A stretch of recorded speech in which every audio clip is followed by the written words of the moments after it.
A multimillionaire CEO risked his entire empire by pretending to be blind. You won't believe what happened next. The white cane tapped against marble with a hollow, deliberate rhythm that made heads turn in the lobby of Callaway Tower.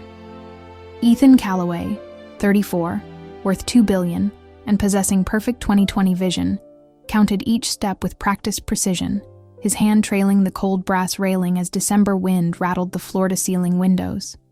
He'd been doing this for 3 weeks now. 3 weeks of performance. 3 weeks of watching his board members exchange glances they thought he couldn't see. 3 weeks of testing every single person in his orbit to find out who loved him and who loved his money. Mr. Callaway, careful. There's a step. The voice came from his left. Female. Unfamiliar. Not the usual sycophantic tone he'd grown to despise. Ethan turned his face toward the sound, keeping his eyes deliberately unfocused, the way he'd practiced for hours in front of his penthouse mirror. I know. I come through here every day. Right. Sorry. I just... A pause. Never mind. He heard her footsteps retreat, quick and light against the polished stone. Something in her voice had been different. No pity, no performance, just human. The deception had started the morning after his 34th birthday, when he'd overheard his CFO, a man he'd considered family, laughing with the VP of operations about riding Ethan's coattails until the IPO, then cashing out before he realizes he's surrounded by sharks. The betrayal had settled into his chest like a stone in deep water. So he'd made a decision that his attorney called corporate suicide, and his therapist called a cry for authentic connection. He would pretend to have suddenly lost his vision, and he would see who remained. The Denver skyline stretched beyond the windows, the Rockies rising like frozen sentinels in the distance, their peaks already white with early December snow.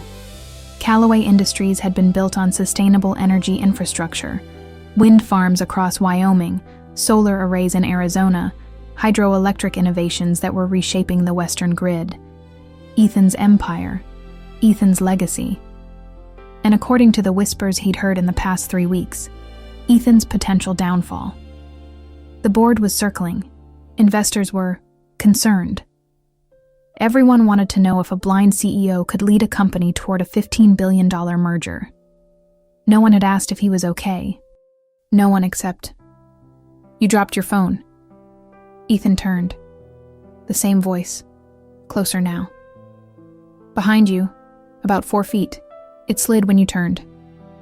He hesitated, playing the part. Could you... Yeah, hold on. Footsteps. The soft sound of someone crouching.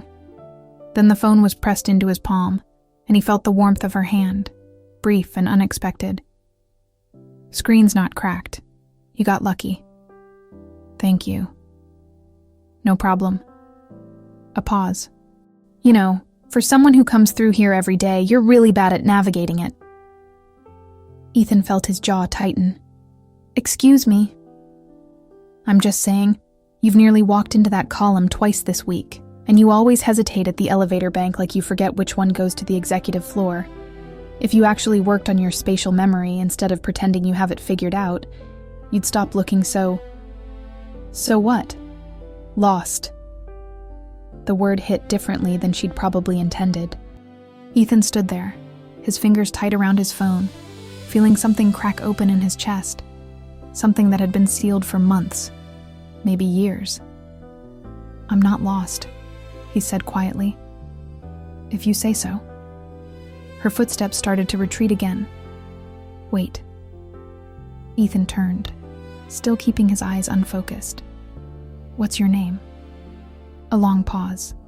Then, Harper. Harper what? Does it matter? I'd like to know who's critiquing my mobility skills in my own building. He heard the smile in her voice before she spoke. Harper Reed. I work in data analysis, 3rd floor. And for the record, Mr. Callaway, they're not your mobility skills I'm critiquing. It's your commitment to the performance. Then she was gone, and Ethan stood frozen in the middle of his billion-dollar lobby, his heart doing something it hadn't done in 3 years. It was racing. Harper Reed had exactly $47 in her checking account, a master's degree in data science from CU Boulder, and a growing suspicion that her boss was either experiencing a genuine medical crisis or perpetrating the most elaborate corporate theater she'd ever witnessed. She'd been working at Callaway Industries for 8 months, long enough to know that Ethan Callaway had never needed a white cane before November 23rd. Long enough to have analyzed his gait patterns in the building's security footage, because yes, she was exactly that kind of person, and noticed that his blind navigation was just slightly too convenient. He never actually walked into anything. He always caught himself at exactly the right moment. Harper had grown up in a household where her mother had been legally blind since Harper was 7. She knew what real visual impairment looked like. And this wasn't it. The question was, why? She pushed through the 3rd-floor doors, past the data analysis department's glass walls, and dropped into her chair. Her desk faced the window, where Denver sprawled below, the city dressed in early Christmas lights that made the downtown corridor look like a circuit board designed by someone with a sense of wonder. "You're late." Marcus, her cubicle neighbor, didn't look up from his screen. "I'm 4 minutes late." "I'm 4 minutes you could have used to finish the Richardson energy projection model." "The Richardson model is done. I sent it at 6 this morning." Now Marcus looked up. "You're kidding." "I don't kid about data, Marcus. You know this." Harper pulled up her screens, but her mind was still in the lobby, replaying the conversation. The way Ethan Callaway had stood there, his posture perfect, his expensive suit fitting him like it had been designed by someone who understood architecture, the way his jaw had tightened when she'd called him lost. She shouldn't have said that. She also wasn't sorry she had. Harper had exactly 0 patience for billionaires who played games while people like her mother worked 3 jobs to keep the lights on. If Ethan Callaway was faking a disability for some twisted corporate strategy, she wanted no part of it. And if he was genuinely struggling and too proud to ask for real help, then someone needed to tell him he was doing it wrong. But before we step deeper into this memory, tell me in the comments where in the world you're listening from.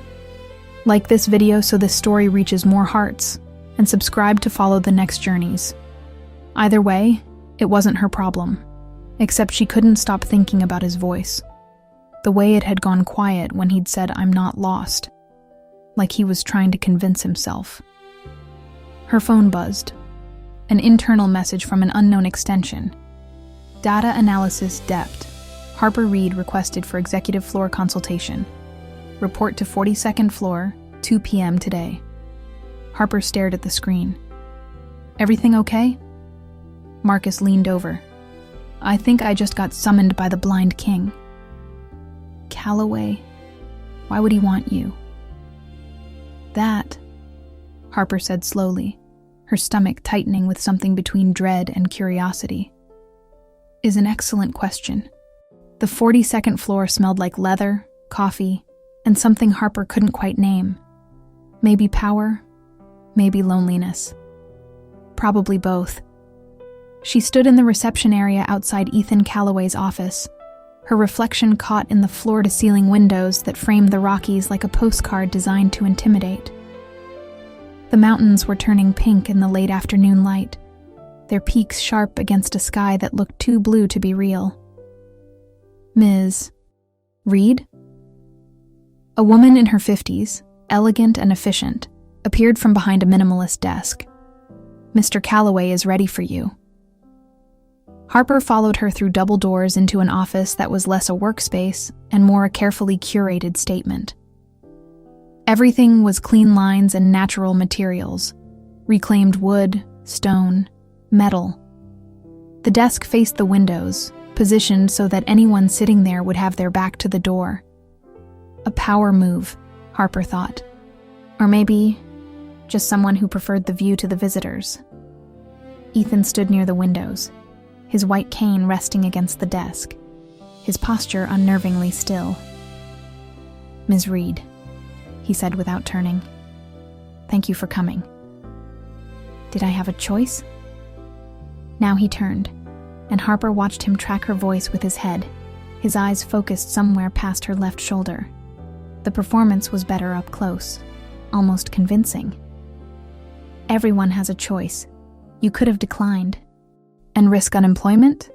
In this economy? Harper crossed her arms. I'm practical, Mr. Calloway, not stupid. Something flickered across his face. Amusement, maybe. I've been told you're one of the best data analysts we have. By who? Does it matter? Harper smiled despite herself. Touché. He gestured vaguely toward the seating area, 2 chairs positioned near a low table. Please, sit. She watched him navigate the space, his hand trailing the edge of the desk, his steps measured and careful. Too careful. Her mother moved through her house with the confidence of someone who'd memorized every surface, every distance. Ethan moved like someone performing memorization. Harper sat, and a moment later, Ethan settled into the chair across from her. This close, she could see details she'd missed in the lobby, the fine lines at the corners of his eyes, the shadow of exhaustion beneath his careful composure, the way his fingers rested on his knee with just a little too much tension. I have a project, he said, something that requires discretion and precision. Most projects do. This one especially. He paused, and Harper watched his jaw tighten. I need someone to analyze internal communication patterns across the executive team. Email metadata, meeting schedules, travel overlaps, financial transaction timestamps. I need to know who's talking to who, when, and how often. Harper felt her stomach drop. You want me to spy on your executives.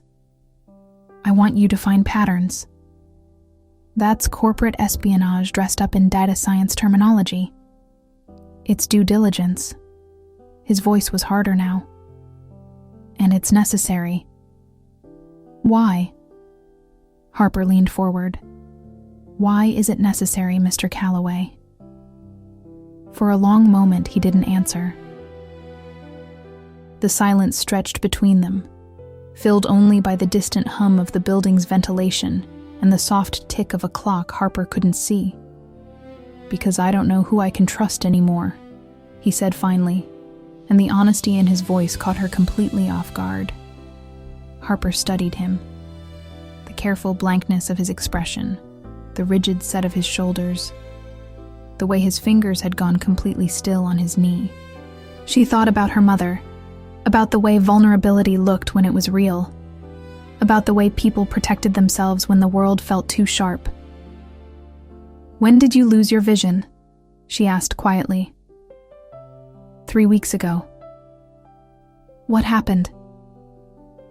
I'd rather not discuss the medical details. That's not what I asked. Harper kept her voice gentle. I asked what happened, not the diagnosis, the moment. What changed? Ethan's expression shifted, something cracking through the performance. Why do you care? Because you asked me up here for help, and I can't help someone I don't understand. Another silence. Then, I woke up and couldn't see. That's what happened. It was a lie. Harper knew it was a lie, but underneath the lie was something true. Something about waking up and not recognizing the world anymore.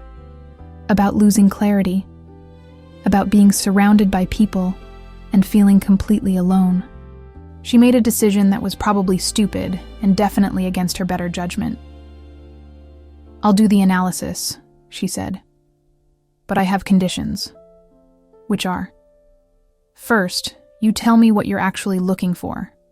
Not patterns, specific behavior, specific concerns. Ethan hesitated. I think members of my board are planning to remove me. I think they're using my condition as justification. Second condition, Harper continued, ignoring the tightness in her chest at his words. You let me ask questions about the data, about the context, about anything I need to understand to do this right. Fine. Third, she paused, you stop pretending you can't see me. The words hung in the air like a bell that couldn't be unrung. Ethan's face went completely blank. I don't know what you... Yes, you do. Harper kept her voice steady. I watched you track my movement when I walked in. I watched you look directly at the chair before you sat down. My mother is blind, Mr. Calloway. I know what it looks like. And this isn't it. For a moment, she thought he might deny it.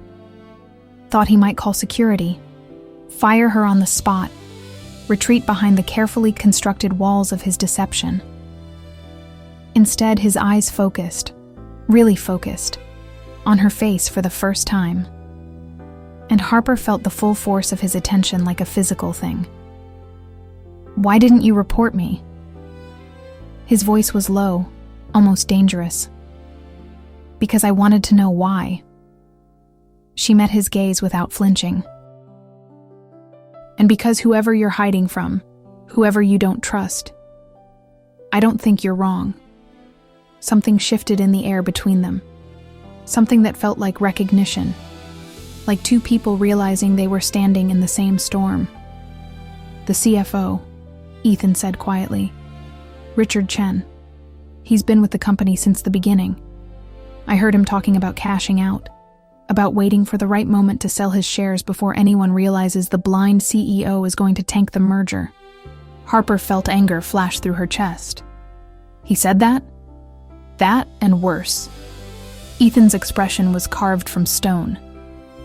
I need to know if he's working alone. I need to know how deep this goes before the board meeting next week. Next week? That's 4 days. I know. Harper calculated quickly. The scope of data, the analysis time, the risk. I'll need full access to the executive server, and I'll need you to stop avoiding my questions. Done. I'm serious about the questions, Mr. Calloway. Ethan, he said, and his voice gentled in a way that made Harper's heart do something complicated. If we're going to do this, if you're going to help me, call me Ethan. She should say no, should maintain professional distance, should remember that he was a billionaire playing dangerous games while she was barely making rent. But the way he was looking at her, like she was the first real thing he'd seen in months, made all her practical instincts dissolve like snow on warm stone. Okay, Harper said softly. Ethan. And when he smiled, a real smile, small and a little broken but genuine, Harper realized she'd just made a decision that was going to change everything. Harper spent the next 2 days buried in data that made her stomach turn. The executive server was a goldmine of duplicity.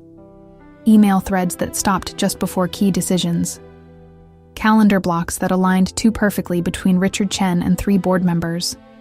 Encrypted file transfers that happened at 2 a.m. Financial movements that looked legitimate until you mapped them against the merger timeline and saw the pattern. Like watching someone position chess pieces for a checkmate they'd planned months in advance. She worked from Ethan's office at his insistence. Safer, he'd said.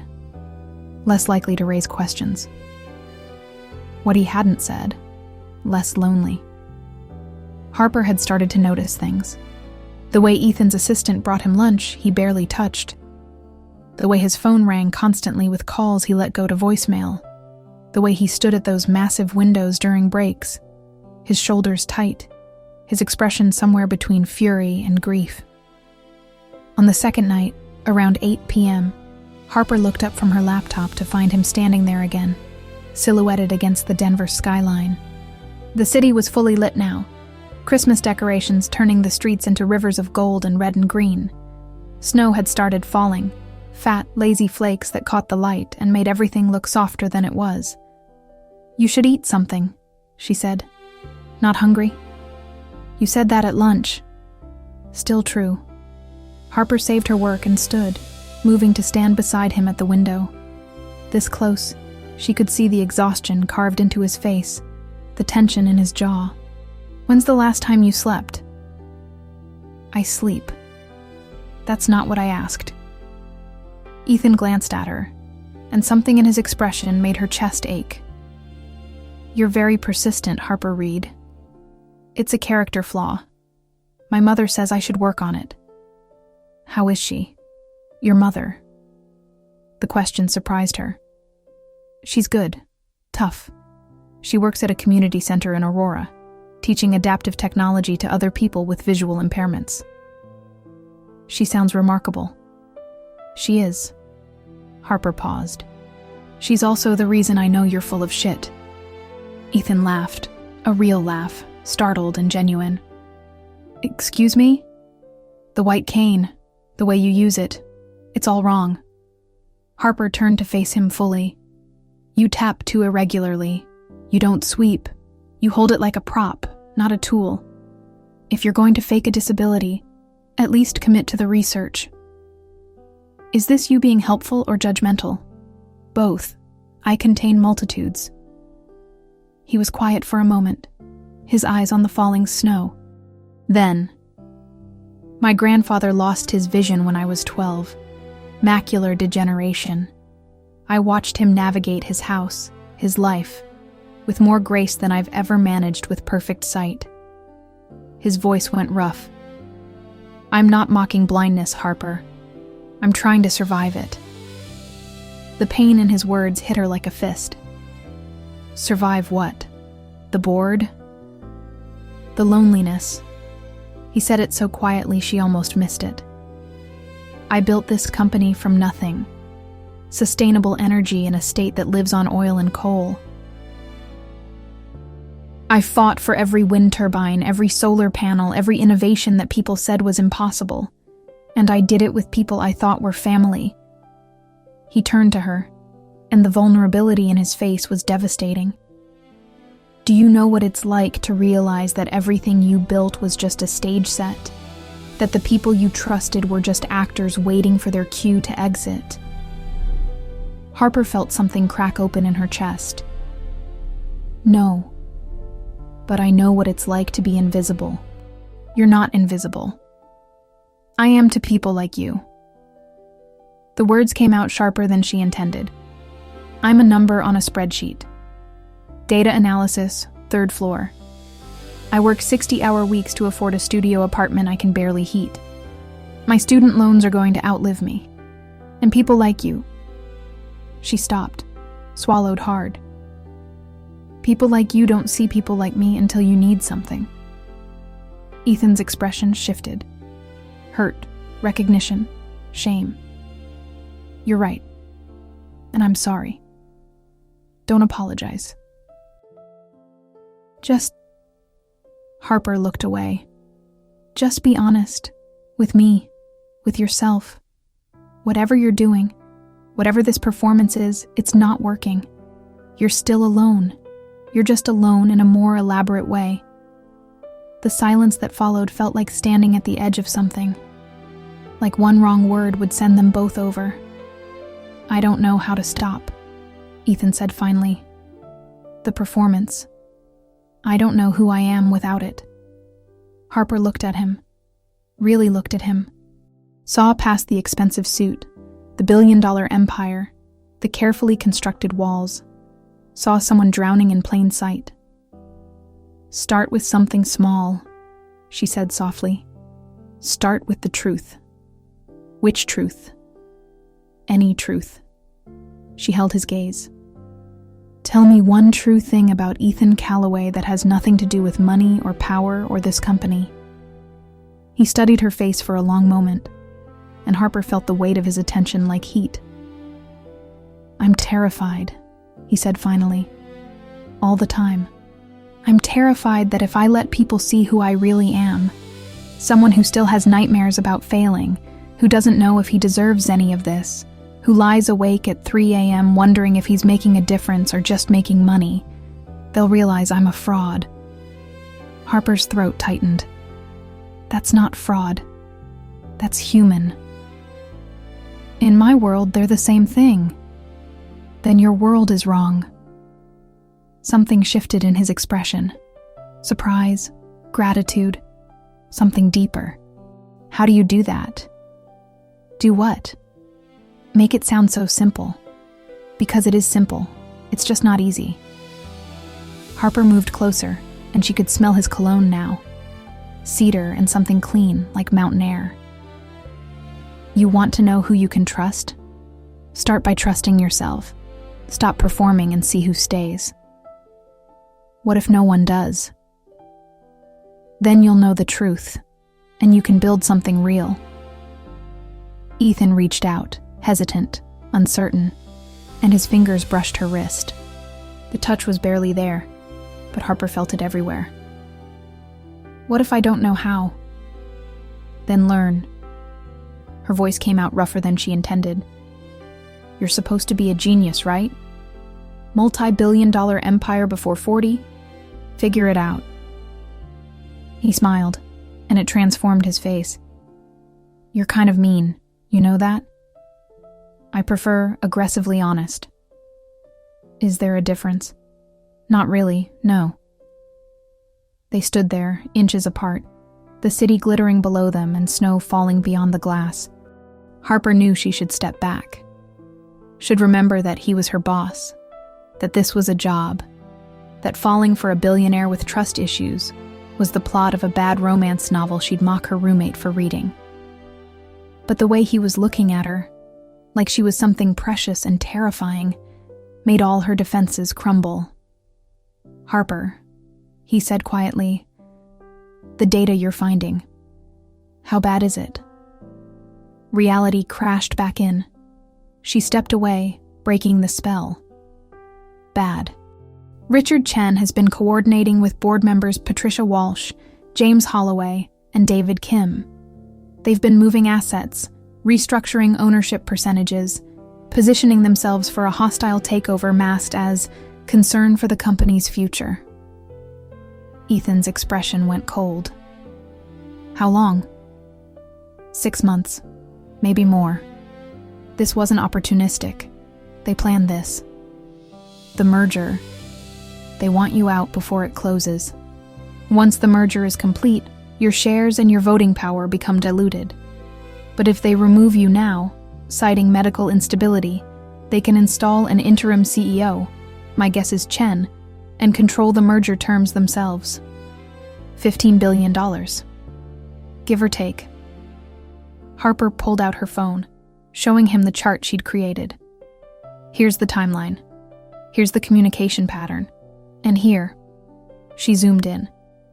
Here's the meeting scheduled for the day after tomorrow. Private calendar, encrypted invitation, all 4 of them. Ethan stared at the screen, his jaw working. I trusted him. Richard, he was at my wedding. He held my nephew when he was born. His voice cracked. How did I not see this? Because you trusted him. That's not a weakness, Ethan. That's not blindness. That's being human. He looked at her, and Harper saw something break in his expression. I don't know if I can face them. I don't know if I can walk into that boardroom and then don't. What? Harper felt her heart racing, an idea forming that was probably insane but felt right. Don't walk into the boardroom blind. Don't give them what they expect. Walk in seeing everything, and watch them panic. Ethan stared at her. Then, slowly, a smile spread across his face. Sharp and dangerous and absolutely beautiful. You want me to reveal the deception. I want you to reveal their deception by ending yours. Harper stepped closer again.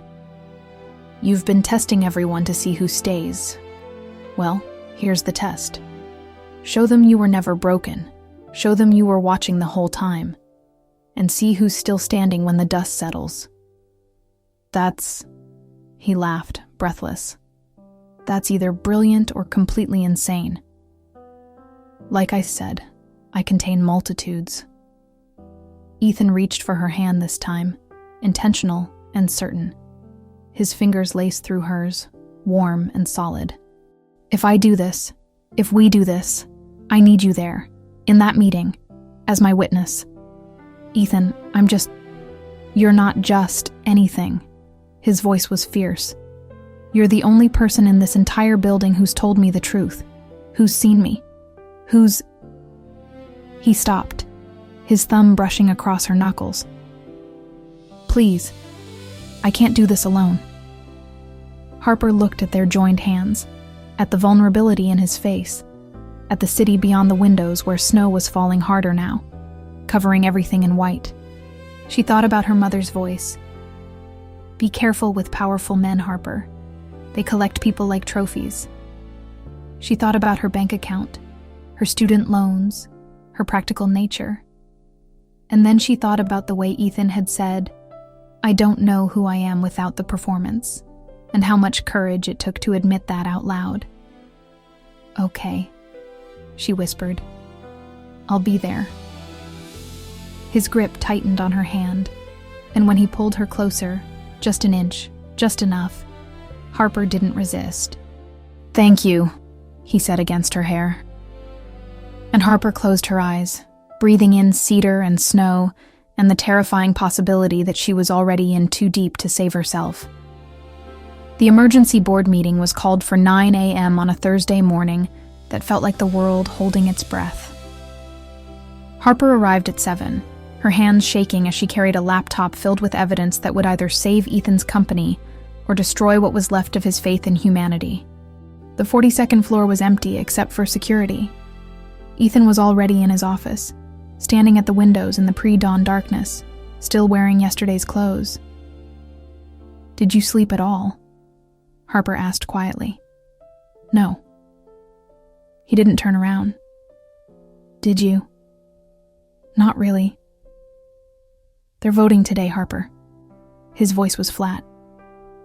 Patricia Walsh filed formal concern paperwork yesterday, citing my inability to fulfill my duties due to my condition.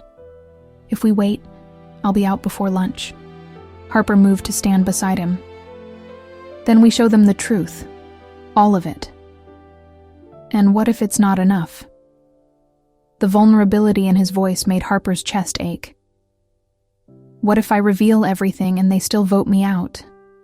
What if all I've done is prove I'm exactly what they think I am? Unstable, paranoid, unfit to lead? Harper reached for his hand. Then at least you'll have fought back. He looked down at their joined hands, his thumb tracing circles on her palm. When did you become the brave one? I'm not brave. I'm terrified. Of what? Of this. Of you. Of the way my heart speeds up when you look at me. Of getting fired, Harper said instead. Ethan's expression softened. You won't get fired. Whatever happens today, I'll make sure you're protected. That's not what I'm worried about. She pulled her hand away, frustration and fear warring in her chest. Then what? She couldn't say it. Couldn't admit that somewhere between data analysis and late-night conversations, she'd started to care about him in ways that had nothing to do with professional courtesy. Nothing. We should prep for the meeting. But Ethan stepped closer, his hand cupping her face. Harper, look at me. She did, and immediately regretted it. Whatever happens in that boardroom, he said quietly, I need you to know that you saved me, not the company. Me. You saw me when I was invisible to myself. Ethan, I'm going to kiss you now. If you don't want that, tell me to stop. Harper's heart was racing. Every practical instinct screamed at her to step back, but the way he was looking at her made all those instincts irrelevant. Don't stop, she whispered. His kiss was gentle at first, almost reverent. Harper pressed closer, her hands fisting in his shirt, and felt him shudder against her. When they finally broke apart, both breathing hard, Ethan rested his forehead against hers. I don't know how to trust this, he said quietly. It's real, Ethan. I'm real. The elevator chimed. Voices, the board arriving early. Ethan stepped back. They're here. The boardroom was all glass and steel, 8 chairs around an oval table. 7 people who'd been part of Ethan's inner circle for years, now arranged like a jury. Richard Chen sat at the far end. Patricia Walsh, the board chair, was to his right. James Holloway and David Kim flanked them. They all stood when Ethan walked in, without his white cane. The silence was immediate and total. Harper watched Richard's face cycle through confusion, shock, and fear before settling into careful blankness. "Ethan," Patricia said carefully, "we weren't expecting you to. I thought you were still blind?" Ethan's voice was cold. "Sit, all of you." They sat. Harper set up her laptop, pulling up the first slide, a communication map showing the web of emails between Richard, Patricia, James, and David. Color-coded, time-stamped. Undeniable. "For the past 3 weeks," Ethan said, "I've been conducting an investigation into internal communications and financial movements. What I found was illuminating." "Ethan, this is highly irregular," Richard started. "What's irregular is a CFO coordinating with board members to orchestrate a hostile takeover while pretending concern about his CEO's health." The room went deadly quiet. Harper clicked through the slides. Financial transfers, calendar overlaps, the encrypted meeting invitation. "The merger," Ethan said quietly. $15 billion. That's what this was about. Remove me, install Richard as interim CEO, restructure the terms to benefit your portfolios instead of the company's mission. "You're paranoid," Richard said, his voice shaking. "This is unstable behavior. This is the behavior of someone tired of being surrounded by sharks." Ethan paused. "I pretended to be blind to see who would stay. Who would care about me instead of my money? You answered that question clearly. So what now?" Patricia's tone was wary. "You've proven you're willing to deceive your own board, spy on your executives. Do you think that makes you fit to lead?" The question hung like a blade. Harper's stomach dropped. Patricia was right. It could all be turned against him. She watched Ethan's expression, saw the moment he realized the same thing, and then she watched him make a choice. "No," he said quietly. "It doesn't." The room erupted. "Patricia is right," Ethan continued steadily. "I deceived you all. I let paranoia drive me to actions that violated trust. That's not leadership." He looked around the table. "So, I'm stepping down. Effective immediately, I'm resigning as CEO of Callaway Industries." "What?" Harper whispered. "But," Ethan cut through the murmurs, "I'm recommending the board conduct a full independent audit of executive financial activity. If you're clean, you have nothing to worry about." Richard's smile disappeared. "As my final act as CEO, I'm invoking Article 7, the right to demand financial transparency in leadership transition. The audit starts Monday." He moved toward the door, and Harper followed. "Ethan." Richard's voice stopped them. "You're making a mistake." Ethan turned. "The only mistake I made was trusting you." They didn't stop until they reached his office and the door closed behind them. Ethan sank into his chair, his head in his hands. What did I just do? "You chose freedom over the game," Harper said softly, kneeling beside him. "I just gave up everything I built." His voice was hollow. "What does that make me?" "Human." Harper squeezed his hands. "Learn to let people in. Learn to believe that someone might actually..." She stopped. "Might actually what?" Harper looked at him and made her choice. "Might actually love you for who you are, not what you have." Ethan stared at her, shocked. "Harper, don't." She stood, grabbing her laptop. "I shouldn't have. I need to go." "Harper, wait." "I'm sorry. I'll submit my resignation tomorrow." "Don't you dare." Ethan's voice stopped her at the door. He moved toward her. "Don't you dare apologize for that. Don't run from me." "Ethan, I can't. This is too much. What do you want?" Harper's voice cracked. "What do you actually want?" He cupped her face. "You. I want you. I want to learn to be the person you see when you look at me. And I want to do it with you. I can't fix you. I'm not asking you to fix me. I'm asking you to stay while I figure out how to fix myself." He kissed her, desperate and tender, and Harper kissed him back, her laptop clattering to the floor. "Well," said a voice from the doorway. "This is interesting." They broke apart. Richard Chen stood there, his phone held up, showing a video recording of them. "Sexual harassment," Richard said softly. "The unstable CEO preying on a junior employee. That should finish what the blindness charade started." And Harper watched Ethan's face transform to absolute devastation as everything fell apart. Harper's first instinct was to step away from Ethan, to create distance, to protect them both from what Richard's recording could do. But Ethan's hand found hers, and he held on tight. "Get out, Richard," Ethan said quietly. "I don't think so." Richard stepped further into the office, closing the door behind him. "You see, this changes everything. You resign as CEO citing instability, fine. But this?" He gestured with his phone.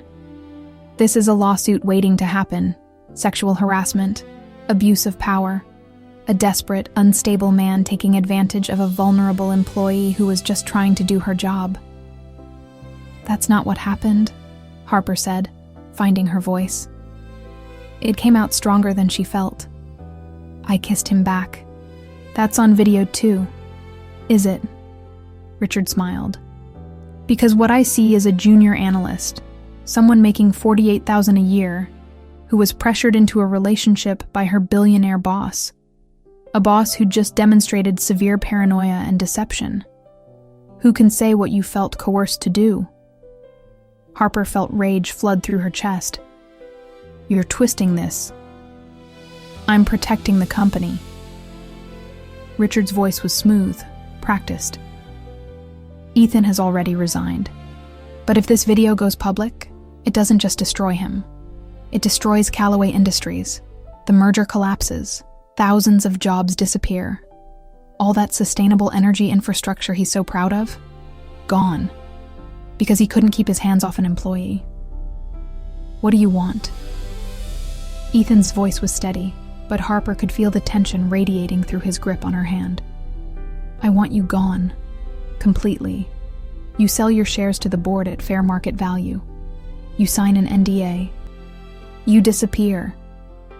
Richard's expression was cold. "And in exchange, this video never sees daylight. Ms. Reed keeps her job, her reputation intact. Everyone wins." "Except Ethan," Harper said. "Ethan already lost. This is just negotiating the terms of surrender." Harper looked at Ethan, saw the defeat settling into his features, and felt something break open in her chest. He was going to do it. He was going to walk away from everything, not just the company, but his legacy, his mission, the sustainable energy revolution he'd built from nothing, to protect her. "No," she said. Both men looked at her. "No?" Richard raised an eyebrow. "Release the video." Harper's voice was shaking but certain. "Go ahead. Show the world.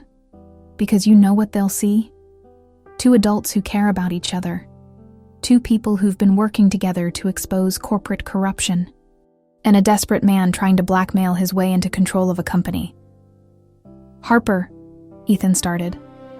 "I'm not letting you give up your shares. I'm not letting him win." She turned to Richard. "You want to destroy us? Fine. But we're taking you down too. Every email, every financial transfer, every secret meeting, it's all documented. The audit Ethan called for? It's happening whether he's CEO or not. The board has to approve it now that it's on record." Richard's smile faltered. "You're bluffing." "Try me." Harper pulled out her phone. "I sent copies of everything to 3 different attorneys this morning, encrypted, time-stamped. If anything happens to either of us, if this video goes public, if you try to bury the audit, it all gets released. Every piece of evidence, every pattern of corruption." The silence that followed was electric. Richard stared at her, calculation flickering across his face. Then he looked at Ethan. "You'd let her do this? Risk her career, her reputation, everything. For what? A company you just walked away from?" "No," Ethan said quietly. "I'd let her do this because she's right. And because I'm done letting people like you win." He straightened, and Harper watched the CEO return. Not the performance, but something real and grounded. "Here's what's going to happen, Richard. You're going to delete that video. You're going to resign from Callaway Industries, effective immediately. And you're going to cooperate fully with the independent audit. Or what? Or Harper releases everything, and you go from CFO to defendant." Ethan's voice was steel. "Financial fraud, conspiracy, breach of fiduciary duty. I built this company on clean energy, Richard. You really think I don't have lawyers who specialize in cleaning up corporate waste?" Richard's jaw worked. Harper could see the moment he realized he'd miscalculated, that his leverage wasn't as strong as he'd thought. "You're making a mistake," Richard said finally. "No. The mistake was trusting you in the first place." Ethan moved to the door, opened it. "You have until end of business today to submit your resignation. After that, we do this the hard way." Richard stared at them both for a long moment. Then he turned and walked out, his footsteps echoing down the hallway. The door closed. Harper's legs gave out, and she sank onto the couch, adrenaline and terror and relief crashing through her in waves. "Oh my God! Oh my God! Did we just—" "Yeah." Ethan sat beside her, and his hand was shaking when he took hers. "We did. I might throw up. Please don't. This is a very expensive couch." Harper laughed, a slightly hysterical sound, and then she was crying, and Ethan was pulling her against his chest, his arms wrapped around her like he could hold her together through sheer force of will. "I'm sorry," he murmured against her hair. "I'm so sorry. You shouldn't have had to do that. You shouldn't have had to risk anything for me." "Shut up," Harper said into his shirt. "You were going to give up everything, your shares, your company, your entire legacy, for me. Don't apologize for me returning the favor." "That's different." "How?" "Because you have your whole life ahead of you. I'm just—" His voice cracked. "I'm just a burned-out billionaire who's destroyed everything he built." Harper pulled back, looking at him through her tears. "You're not burned out. You're exhausted. There's a difference." She cupped his face, forcing him to meet her eyes. "You spent 3 weeks pretending to be blind because you were so desperate to find something real that you were willing to risk everything. That's not destruction, Ethan. That's courage. It's stupidity. It's both. People contain multitudes." She smiled through her tears. "Someone wise told me that recently." Ethan's expression cracked, and suddenly he was kissing her, not desperate this time, but tender, grateful, real. When he pulled back, his eyes were wet. "I don't deserve you," he whispered. "Probably not. I'm pretty great." Harper's voice was soft. "But you know what? I don't care about deserve. I care about actual. And actually, I'm falling for you. The real you. Not the CEO. Not the performance. Not the empire. Just you. The burned out, paranoid mess of a man who just resigned from his own company? That's the one." Ethan laughed, real and broken and beautiful. "You have terrible taste." "I really do." Harper leaned her forehead against his. "So what now?" You resigned. Richard's going to resign. The audit happens. What does that leave us? I don't know. Ethan was quiet for a moment. But for the first time in years, I'm okay with not knowing. I'm okay with figuring it out as we go. That's very zen for a control freak. I'm trying something new. You said I should learn. His thumb brushed away her tears. Will you help me? Will you stay, even though I have no idea what comes next? Harper thought about her $47 in checking, her student loans, her practical nature that screamed this was insane. Then she thought about the way Ethan looked at her, like she was something precious and necessary. The way he'd been willing to sacrifice everything to protect her. The way he'd stood up to Richard not with money or power, but with truth. Yeah, she said softly. I'll stay. Even though I'm unemployed now? Even though fair warning, I can't support us both on my salary. You might have to get a job. I hear there's an opening for a data analyst. Harper smiled. You're not qualified. I could learn. You'd be terrible at it. You're too bossy. I'm decisive. You're controlling.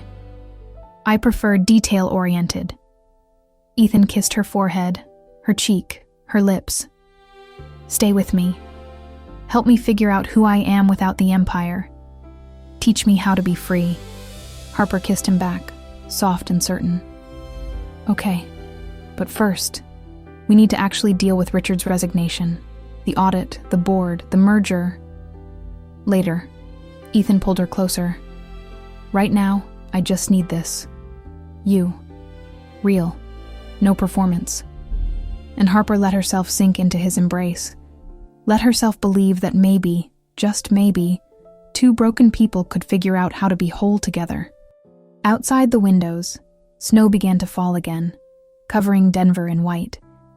And for the first time in 3 weeks, Ethan Calloway stopped pretending he couldn't see the beauty right in front of him. The audit took 3 days. 3 days of forensic accountants combing through years of financial records, email servers, encrypted communications. 3 days of board members who'd been so confident in their schemes, suddenly finding reasons to consult attorneys. 3 days of Harper and Ethan working side by side in his office, now stripped of its CEO title, building the case that would either save Calloway Industries or bury it completely. Richard resigned on day 1, his letter brief and bitter. Patricia Walsh tried to fight, claiming the audit was retaliatory. The independent investigators disagreed. By day 3, the evidence was undeniable. Insider trading, breach of fiduciary duty, a coordinated effort to manipulate the merger terms for personal gain while running the company's reputation into the ground. The emergency board meeting to discuss the findings was scheduled for December 23rd, 2 days before Christmas. Harper stood beside Ethan outside the boardroom, watching through the glass as board members filed in. Some looked resigned. Others looked furious. All of them looked caught. You don't have to go in there, Ethan said quietly. This isn't your fight anymore. Yes, it is. Harper straightened her blazer. New, purchased with money she didn't have because sometimes armor was necessary. We started this together. We finish it together. They're going to fight back. Patricia still has allies. They'll try to paint this as a vendetta, claim the audit was compromised, argue that my deception invalidates everything we found. Let them try. Harper took his hand. The evidence speaks for itself. Ethan squeezed her fingers.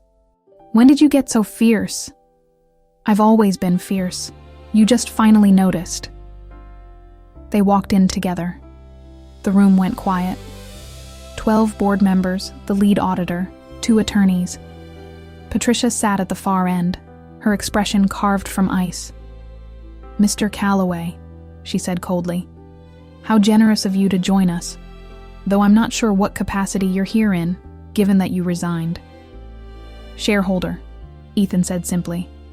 I still own 42% of this company. I have a right to be here. And her? Patricia gestured dismissively at Harper. What's her excuse? Ms. Reed is here as my guest and advisor. Ethan's voice was steady. If you have a problem with that, we can take it up with legal. The lead auditor, a woman in her 50s named Catherine Park, cleared her throat. Perhaps we should begin. The findings are extensive. For the next hour, Catherine methodically destroyed every defense the conspirators had prepared. She presented evidence of coordinated trading, of leaked confidential information, of a systematic effort to undermine Ethan's leadership while positioning themselves for maximum financial benefit from the merger. Harper watched Patricia's face throughout, saw the moment the older woman realized she'd lost. These are serious allegations, Patricia said finally. But they don't change the fact that Ethan Calloway perpetrated a massive deception. He faked a disability. He spied on his own team. He created an environment of paranoia and distrust. I did, Ethan said quietly. The room turned to him. I did all of those things, and I was wrong. He stood, and Harper felt her heart clench at the vulnerability in his face. I let my fear control me. I let betrayal turn me into someone I didn't recognize. And in trying to find truth, I became the very thing I was fighting against. Someone willing to deceive and manipulate to get what I wanted. Then you admit, Patricia started. I admit I made mistakes. Serious ones. But the difference between my deception and yours? Ethan's voice hardened. I was trying to protect something I built. You were trying to steal it. That's not the merger, Ethan continued, cutting her off. $15 billion. Enough to power sustainable energy infrastructure across 8 states. Enough to replace coal plants with solar arrays. Enough to actually make a difference in climate change. He looked around the table. That was never about money for me. It was about legacy. About proving that green energy could work at scale. About leaving something better than I found. He paused, and Harper saw him gather himself. You wanted me out because you thought I was weak. You thought my blindness, real or fake, made me unfit to lead. But leadership isn't about never falling. It's about getting back up. It's about admitting when you're wrong and fighting to make it right. Beautiful speech, Patricia said coldly. But you're still gone. You resigned, remember? You walked away. I did. And I meant it. Ethan pulled out a folder, slid it across the table. That's my formal recommendation to the board. You need a new CEO. Someone who hasn't been compromised by paranoia or betrayal. Someone who understands the mission and has the integrity to see it through. Patricia opened the folder, and her expression shifted to confusion. You're recommending Marcus Webb? Chief Operating Officer. 20 years in sustainable energy, impeccable record, clean financial history, and most importantly, someone who actually believes in what this company is trying to do. Harper had met Marcus twice. A man in his 50s, methodical and passionate about green infrastructure. Someone who'd been building the foundation while Ethan played CEO games. Marcus doesn't have your vision, one of the other board members said. He doesn't need my vision. He has his own. Ethan looked at Patricia. I'm not asking to come back. I'm not trying to control this from the shadows. I'm stepping aside completely. Let Marcus lead. Let him take the company through the merger. Let him build something real. And you? Patricia's voice was sharp. What do you get out of this? Freedom, Ethan said simply, and the chance to figure out who I am when I'm not performing. He looked at Harper, and the tenderness in his expression made her throat tight. The audit stands, Catherine interjected. Regardless of Mr. Calloway's status, the evidence of financial misconduct requires action. I'm recommending the immediate removal of 4 board members and full cooperation with federal investigators." "You can't," Patricia started. "I can. And I am." Catherine's voice was firm. "This company was built on sustainability and integrity. It's time to actually live up to that." The vote happened quickly after that. Patricia and 3 others were removed. Marcus Webb was appointed interim CEO pending shareholder approval. The merger would proceed under new leadership with new terms that actually benefited the company's mission instead of individual portfolios. And Ethan Callaway, for the first time in 15 years, was just a man with no title and no office, and 42% of a company he'd learned to let go. They left the building together as snow fell soft and heavy over Denver. Christmas lights reflected off the wet pavement, turning the city into something magical and unreal. "How do you feel?" Harper asked. Ethan was quiet for a long moment. "Lighter," he said finally. "Terrified. But lighter." "Terrified of what?" "Of not knowing what comes next. Of being just Ethan. Not the CEO, not the empire, just me." He stopped walking, turned to face her. "What if that's not enough?" Harper stepped closer, her hands finding his. "For who? For the board? For investors? For people who never saw you as human anyway?" "For you." The vulnerability in his voice cracked her heart open. "Ethan Callaway." Harper reached up, cupping his face. "I fell for you when you were pretending to be blind and paranoid and making terrible decisions. I fell for you when you were broken and scared and didn't know who to trust. You think I'm going to walk away now that you're actually trying to be real? You should. You deserve someone who has it together. I deserve someone who's trying, someone who's honest, someone who looks at me like I'm the most important thing in the room." She smiled. "Someone who just sacrificed his entire corporate identity to do the right thing. That's setting the bar pretty low." "Or maybe," Harper said softly, "it's setting it exactly where it should be. Human. Flawed. Real." Ethan pulled her close, his forehead against hers. "I love you," he whispered. "I don't know how it happened so fast, but I love you. The way you challenge me, the way you see through my bullshit, the way you stayed when everyone else would have run." Harper felt tears slip down her cheeks. "I love you too, even though you're unemployed and dramatic and have terrible survival instincts." He laughed, and it was the most beautiful sound she'd ever heard. "So what now?" he asked. "What does the former CEO do with his life?" "I don't know. What do you want to do?" Ethan thought about it, looking up at the snow falling through the streetlights. "Something real, something that matters. Maybe work with nonprofits on renewable energy accessibility. Maybe teach. Maybe just figure it out as I go." "That sounds perfect." "And you'll be there? While I figure it out?" Harper kissed him, soft and certain and full of promise. Every step.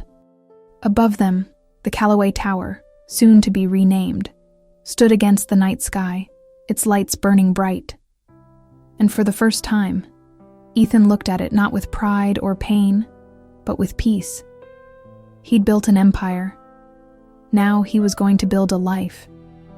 And Harper was going to be right there beside him.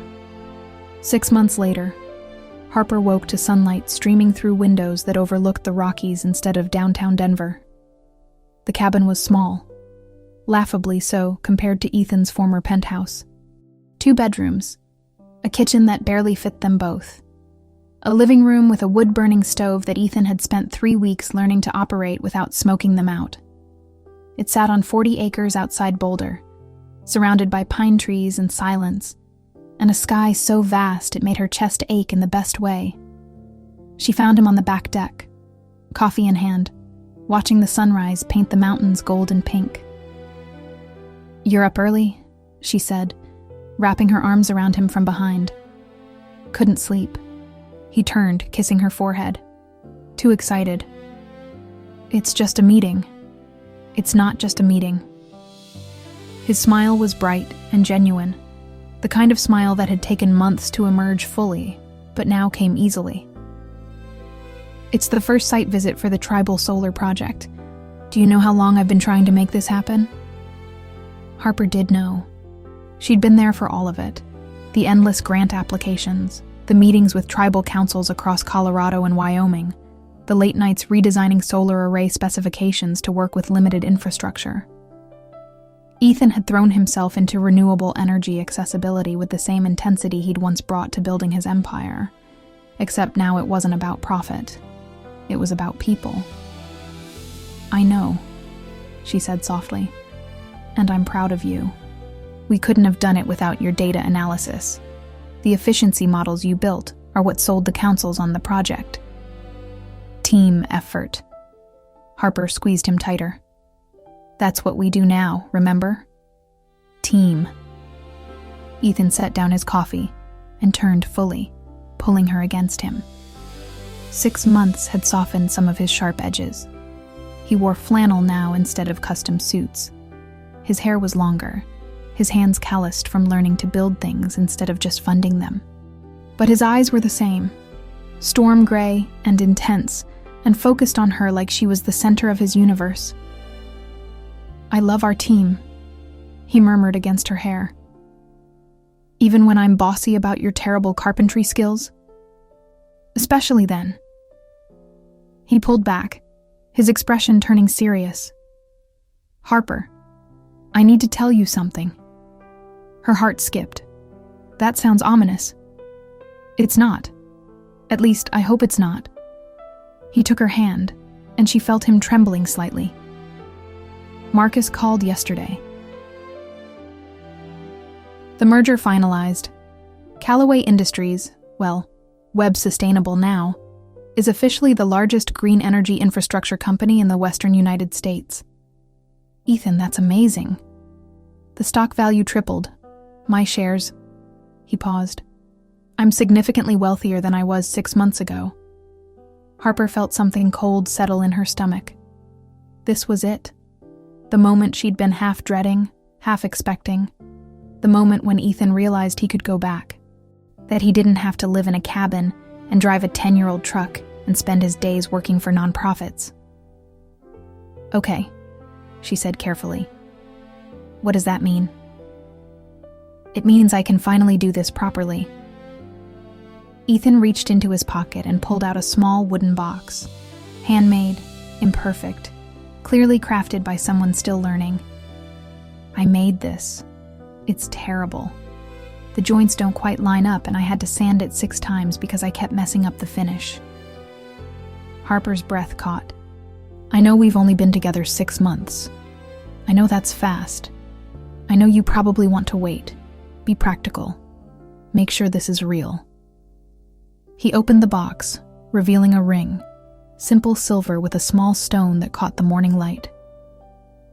But I've spent my whole life being practical, building empires, playing it safe while pretending to take risks. And the only real thing I've ever done, the only choice I've never regretted, was falling in love with you. Tears were already streaming down Harper's face. You saw me when I was invisible to myself, Ethan continued, his voice rough with emotion. You stayed when I gave you every reason to run. You challenged me and called me on my bullshit and made me want to be better. Not richer, not more powerful, just better, more human, more real. He knelt, and Harper's hand flew to her mouth. Harper Reed, I don't have an empire to offer you anymore. I have a cabin with questionable plumbing, and a truck that makes weird noises, and a career in nonprofit work that will never make us wealthy. But I have me, the real me, the one you helped me find. And I'm asking if that's enough, if I'm enough. Will you marry me? Harper dropped to her knees in front of him, her hands cupping his face, tears and laughter tangling together. You absolute idiot. You were always enough. The empire was never what I wanted. Is that a yes? That's a yes. Obviously. Did you really think I'd say no? I thought you might be practical about it. Wanna wait? Make a pros and cons list. Oh, I made a list.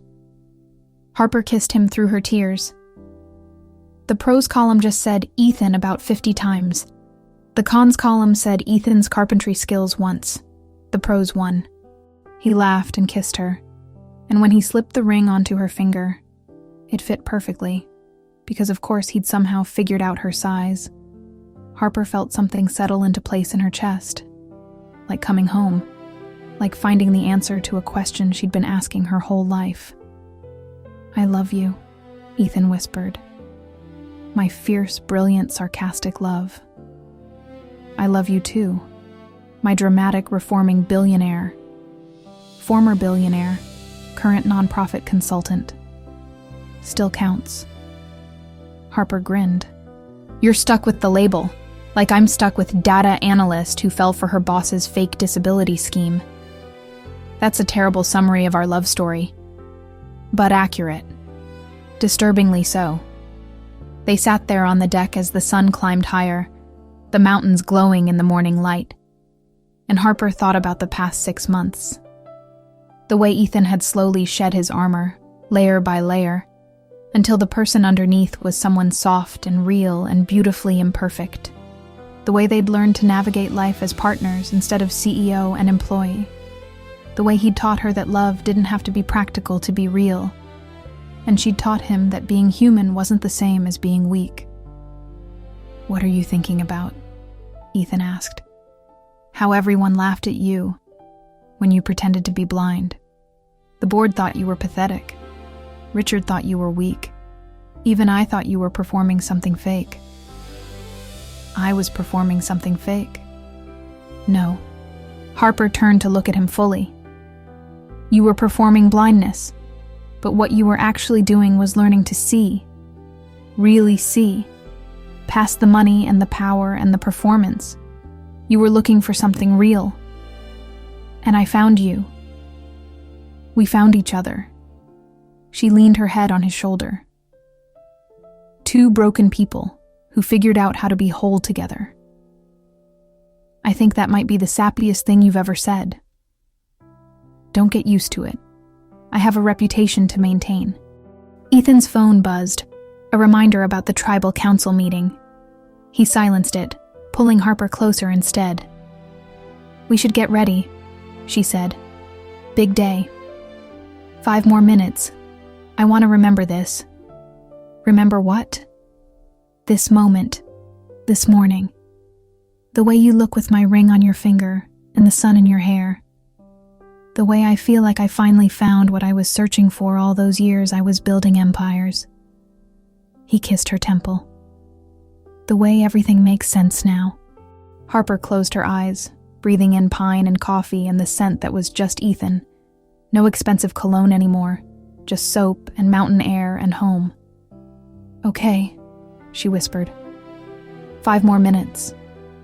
They sat wrapped in each other as the morning unfolded around them, the mountains standing sentinel in the distance, and somewhere in downtown Denver, the building that used to be Callaway Tower hummed with sustainable energy and second chances.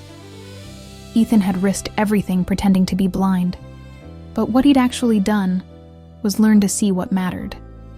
And what mattered was sitting right beside him, wearing his grandmother's stone reset in a simple band, planning a life that would never make headlines but would be entirely, perfectly, beautifully real. I'm glad I found you, he said quietly. Harper squeezed his hand. I'm glad I called you out for your terrible blind person acting. Best decision you ever made. Second best, Harper corrected. The first best was saying yes just now.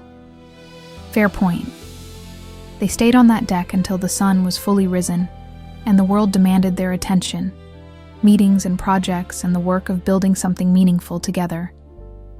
But for those 5 minutes, they were just 2 people who'd learned that sometimes you have to lose everything to find what you actually needed all along.